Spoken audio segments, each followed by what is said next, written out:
In this tutorial, I will be discussing about valves of the heart.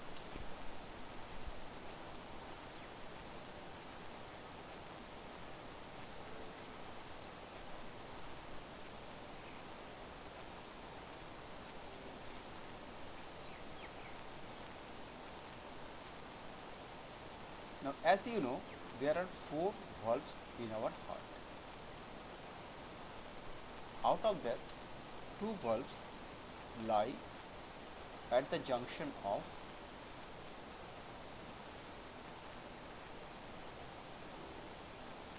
atrium and ventricle. That means at the junction of right atrium and right ventricle, and one at the junction of left atrium and left ventricle. So these 2 valves are called atrioventricular valve. The name is very clear, that is, it has both atrium and ventricle, that is at the junction of atrium and ventricle. And the remaining 2 valves, out of this remaining 2 valves, one lies at the junction of pulmonary trunk and ventricle, that means that is right pulmonary trunk and right ventricle, and the other valve lies at the junction of aorta and left ventricle. So one at the junction of right pulmonary trunk or pulmonary trunk and right ventricle, and the other at the junction of aorta and left ventricle. So these 2 valves are called semi-lunar valves. So first let me show you the diagram of atrioventricular valves.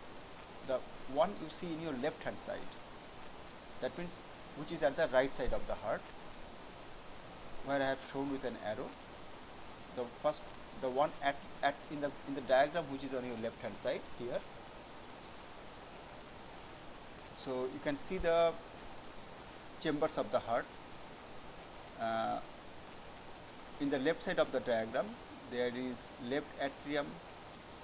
right atrium and right ventricle, and at the right hand side of the picture or diagram is the left atrium and left ventricle. So valve at the junction of right atrium and right ventricle is called tricuspid valve, because it has 3 cusps or 3 flaps. This is a real picture of a tricuspid valve, and this is a schematic diagram. I have shown that as 1, 2 and 3. That means it has 3 cusps. That's why it is called tricuspid valve. And the other one here, it is at the junction of left atrium and ventricle. It is called bicuspid valve, because it has 2 cusps, not 3. It has 2 cusps, and these 2 valves open at the bottom. Okay, and the main function of these 2 valves is to prevent backflow of blood from ventricle to atrium. Now remember, bicuspid valve is also called mitral valve, mitral. So I hope now you are familiar with the chambers of heart. Okay, and this is the arch of aorta, and you can see the pulmonary trunk also. I have already shown with a arrow. Okay. So this is the inferior vena cava, and this is the superior vena cava. That means these are bringing deoxygenated blood into atrium. Now let me show you the other 2 valves, which are called semi-lunar valve. Again, I have shown all the important parts of the heart. Now the thing that I am going to show, I will try to highlight here, are the 2 semi-lunar valve.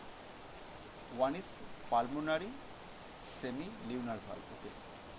Now you can see that this is a pulmonary trunk, TRUNK trunk, pulmonary trunk, and the pulmonary semi-lunar valve, also called pulmonary valve, it is lying at the junction of pulmonary trunk and right ventricle. So right ventricle is at the bottom, here is the right ventricle, and upper one is the pulmonary trunk, and this valve is at the junction. Now remember, this valve always opens at the top. Okay, unlike that tricuspid and mitral valve, this valve opens at the top. So pulmonary semilunar valve, also called pulmonary valve, is lying at the junction of right pulmonary ventricle and pulmonary trunk.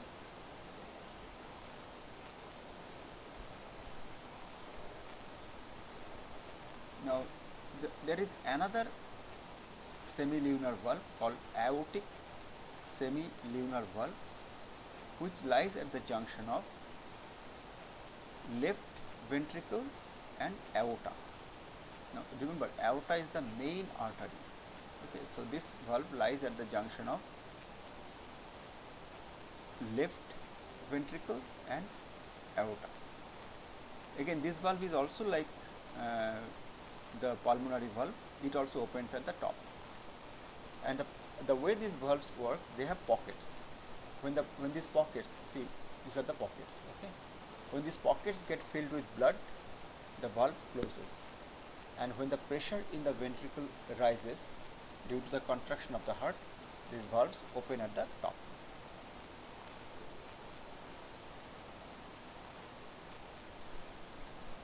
And I will quickly discuss one more term called coronary artery. The coronary arteries are those arteries that supply the heart with oxygenated blood. Now remember, 8% of total body oxygen is needed by heart. Right and left coronary arteries arise from aorta and branch out into smaller arteries. So coronary artery is a really very important artery because it supplies heart with oxygenated blood. So that's all about valves of the heart and coronary artery.